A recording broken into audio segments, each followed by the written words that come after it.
Assalamualaikum warahmatullahi wabarakatuh. Alhamdulillah wassalatu wassalamu ala Rasulillah Sayyidina Muhammadin ibni Abdillah wa ala alihi wa sahbihi wa mawala wala haula wala quwata illa billah.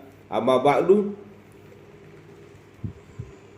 Saudara-saudara kaum muslimin, muslimat, Bapak Ibu sekalian yang berbahagia, hari ini kita berbicara tentang ekonomi syariah, ekonomi Islam. Apa itu ekonomi Islam? Ekonomi Islam itu seperti ekonomi pada umumnya.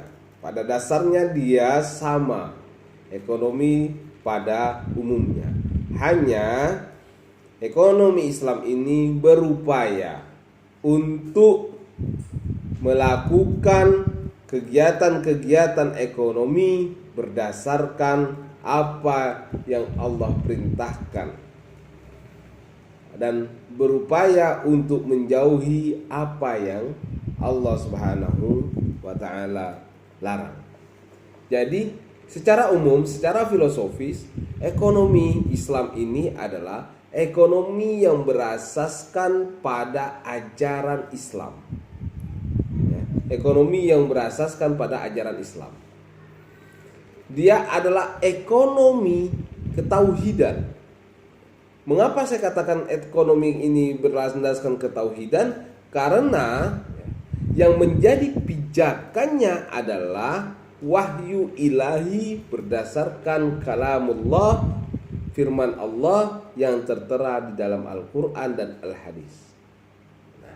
Yang kedua, asasnya dalam ekonomi Islam ini adalah asas kepemimpinan khalifah. Mengapa saya katakan khalifah? Karena pada dasarnya setiap manusia itu adalah khalifah. Wa idz qala rabbuka lil malaikati inni ja'ilun fil ardi khalifah. Tatkala Allah mengatakan kepada para malaikat, sesungguhnya aku, kata Allah, ingin menjadikan khalifah di muka bumi ini. Nah, manusia pada dasarnya adalah khalifah. Nah, asas ekonomi Islam mengangkat khalifah. Artinya setiap manusia adalah pelaku-pelaku ekonomi yang memimpin, yang memiliki kepemimpinan baik untuk diri pribadi maupun pada aspek yang lebih tinggi, yaitu aspek negara.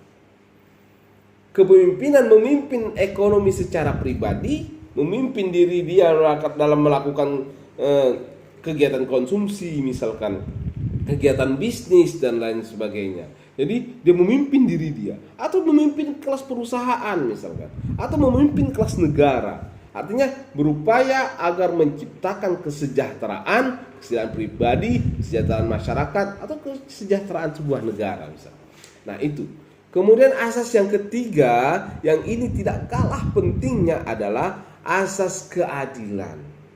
Bahwa ekonomi Islam itu berupaya untuk mewujudkan keadilan ekonomi, baik untuk pribadi maupun untuk masyarakat yang luas, baik dari sisi konsumen maupun dari sisi produsen, baik dari sisi pembeli maupun dari sisi penjual dan lain sebagainya. Jadi keadilan itu harus ditegakkan, tidak hanya kepada produsen, tetapi ada keadilan bagi konsumen.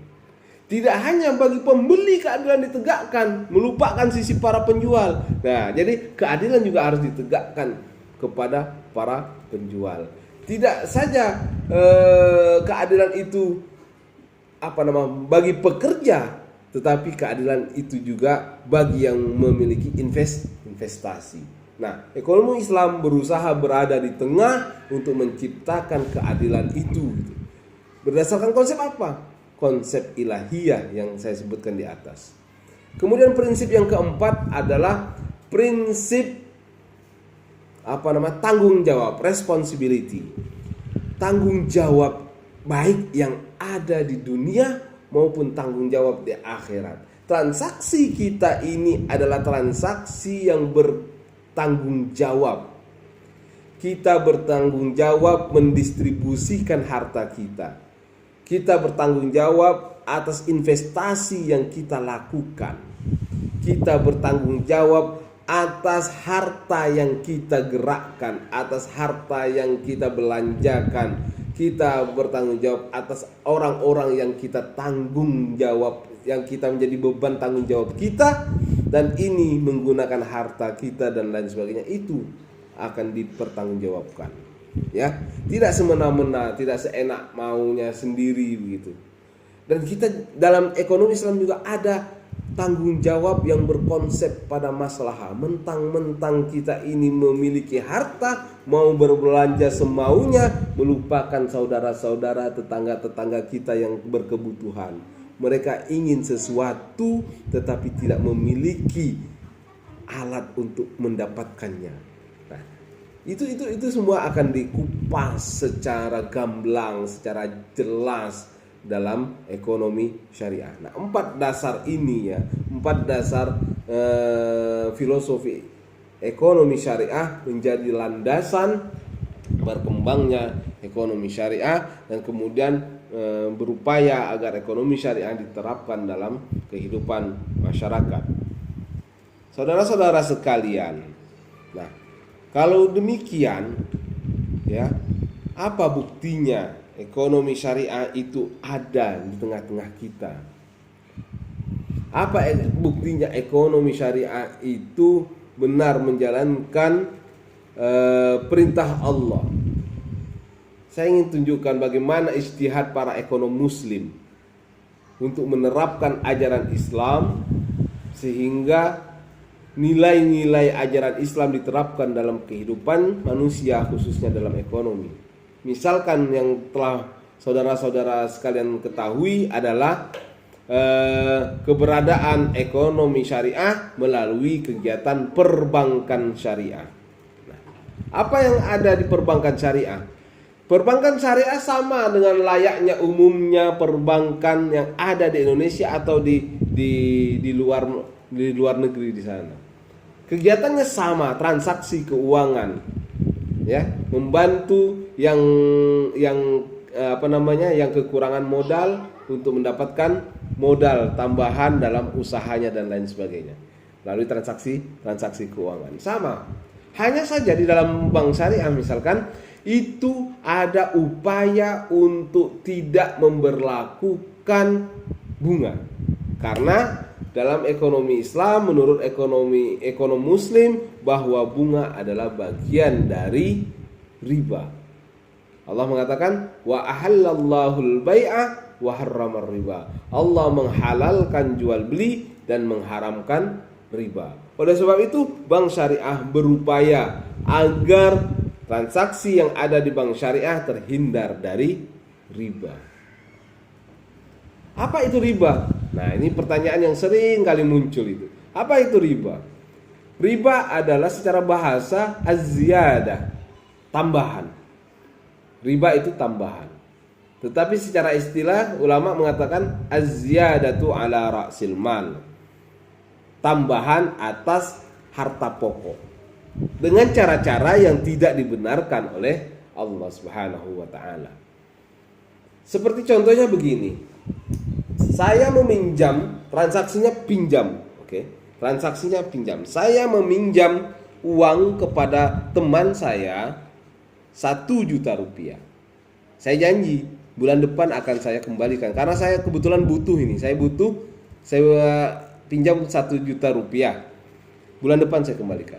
Teman saya mengatakan, iya boleh, bulan depan tolong ya, kembalikan 1 juta 10.000 deh, 1 juta 20.000 deh, ya, 1 juta 20.000 uang rokok atau uang terima kasih gitu. Iya oke, jangankan 20.000, saya kasih 1 juta 50.000 ucapan terima kasih. Nah, yang demikian itu tidak dibenarkan. Karena apa? Karena itulah ada kelebihan atas cara yang tidak dibenarkan. Karena apa? Prinsip dalam pinjam meminjam itu adalah at-ta'awun, tolong menolong. Oleh sebab itu tidak boleh, tidak dibenarkan. Beda seandainya transaksi ekonomi berupa jual beli. Saya membeli handphone misalkan seharga 2 juta rupiah. Kemudian saya jual seharga 2.200.000 rupiah. Ada kelebihan 200.000. Ada kelebihan 200.000, berarti itu keuntungan saya.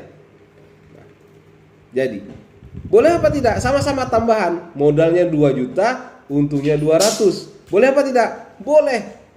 Karena adalah transaksinya atau akadnya, dia akad jual beli. Oleh sebab itu akad memiliki posisi yang sangat menentukan di dalam sebuah transaksi dalam Islam. Saya sering ditanya, sama saja itu Bang.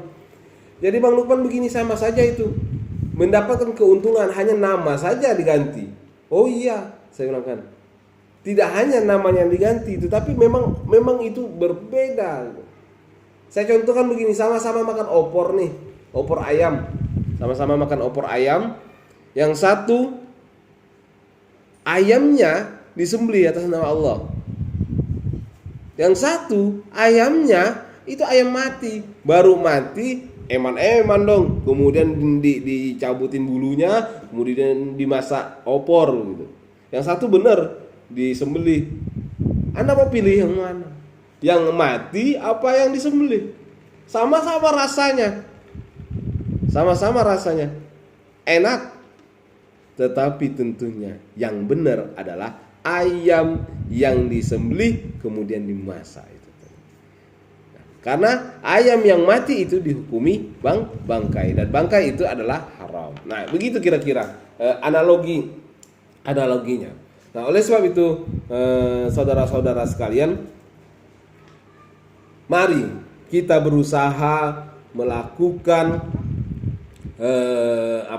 perintah Allah ini. Tidak hanya dalam momen beribadah mahdhah, momen ibadah ritual seperti sholat, puasa, tetapi dalam transaksi bermuamalah, berhubungan dengan sesama manusia, berinteraksi, melakukan transaksi jual beli adalah transaksi yang benar, dilandaskan dengan kejujuran, dan kemudian dilandaskan atas apa yang diridhai oleh Allah Subhanahu wa ta'ala. Saya sering juga ditanyakan begini, Bang, banyak orang yang susah ini, riba ini di mana-mana.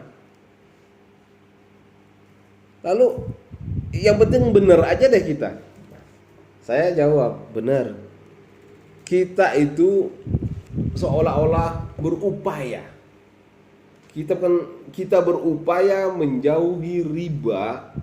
Kalaupun masih terkena imbas dari riba, kalaupun ya kita berserah diri sama Allah Subhanahu wa taala. Tetapi upaya kita menjauhi transaksi yang tidak dibenarkan oleh Allah Subhanahu wa taala, ya.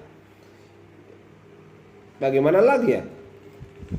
Uang yang kita pegang itu pun dikeluarkan oleh lembaga yang memiliki otoritas terhadap riba misalkan. Nah, itu ya susah. Nah, jadi kita berupaya meminimalisir transaksi keuangan kita dengan transaksi yang menjauhi riba. Nah, itu saya kira upaya kita sebagai makhluk Allah ini yang lemah gitu. Nah, yang lemah, kita berupaya agar apapun kehidupan kita niatkan ibadah kepada Allah Subhanahu wa taala. Dan kemudian dalam ekonomi pun kita berusaha agar transaksi ekonomi kita diberkahi oleh Allah Subhanahu wa taala. Karena keberkahan itu yang kita cari, bukan jumlah yang besar, tetapi keberkahan yang dicari, karena itu akan membawa kebaikan bagi kehidupan kita sekalian.